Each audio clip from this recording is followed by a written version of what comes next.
The other thing that you talk about, because I'm a avid listener of your podcast, and Thank you. the guests that you bring in are absolutely world class and brilliant.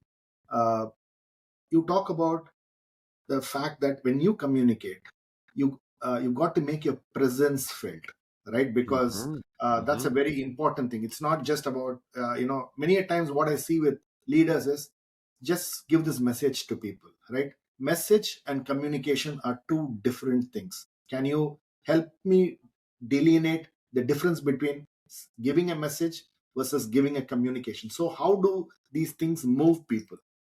Yes. So a message is a necessary but not sufficient way of getting information across. You need to have a message. But communication, if you break down or you look at the origin of the word communication, the origin of the word communication is to make common. In other words, you are taking your ideas, your thoughts, your beliefs, and making them understandable, common knowledge for others.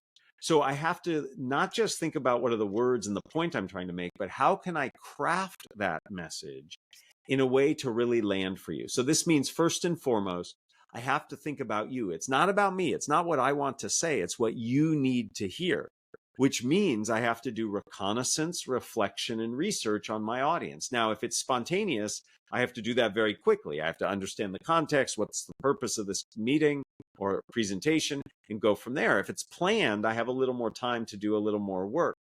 But in knowing what's important to you, I can then craft my message so that I have a greater likelihood of success. I like to joke that there's an F word in communication, and it's not that naughty F word. It's fidelity, it's accuracy and clarity of transmission, right? So it's not just me getting the word out, it's me making sure that you understand exactly what I'm saying. And that's where communication comes in versus just transmitting a message.